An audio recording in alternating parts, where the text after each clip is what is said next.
Iran Israel యుద్ధంలో America నేరుగా entry ఇస్తుందా?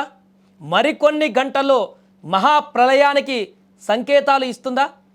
ట్రంప్ ప్రకటన చూస్తే ఇప్పుడు అలాంటి సంకేతాలు కనిపిస్తున్నాయి.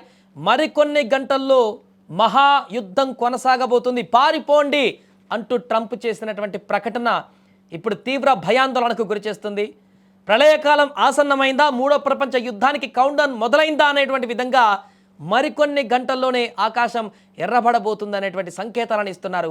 భూమి కంపించబోతుంది, సముద్రాలు అల్లకల్లోలం కాబోతున్నాయి. శాంతి వచనాలు ముగిశాయి, ఇక మిగిలింది కేవలం శవాల దిబ్బలే. అగ్రరాజ్యం అమెరికా తన ఉగ్రరూపాన్ని ప్రదర్శించడానికి సిద్ధమైనట్టుగా తెలుస్తుంది.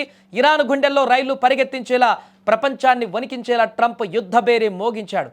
ఏ క్షణమైనా ఇరాన్ పైన అత్యంత భారీ దాడి జరగబోతుందనేటువంటి సంకేతాలు వస్తున్నాయి. దీంతో అక్కడ ఉన్నటువంటి వారందరూ కూడా పారిపోండి అనేటువంటి విధంగా సంకేతాలు కూడా ఇస్తున్నట్టుగా కనపడుతుంది.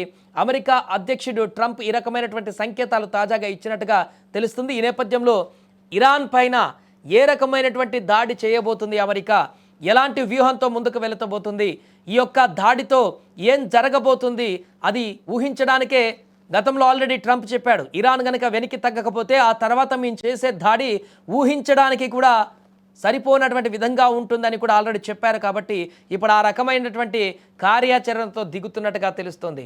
మరి ఆ తీవ్రత ఏ రకంగా ఉండబోతుంది, ఎంత భారీగా దాడులు చేయబోతున్నారు? ఇప్పటికే మా దగ్గర ఉన్నటువంటి బాంబులు కానీ మిసైల్స్ కానీ భారీ ఎత్తున ఉన్నాయి అమెరికాలో, ఎట్టి పరిస్థితుల్లో కూడా మేము గెలిచి చూపిస్తామంటూ కూడా ప్రకటించారు. కాబట్టి మరికొన్ని గంటల్లోనే ఒక భారీ దాడి అమెరికా ఇరాన్ పైన చేయబోతున్నట్టుగా తెలుస్తుంది. ఈ దాడి చేస్తే ఎలాంటి పరిణామాలు ఏర్పడతాయి అనేది ఇప్పుడు అందరినీ టెన్షన్ పెట్టిస్తుంది.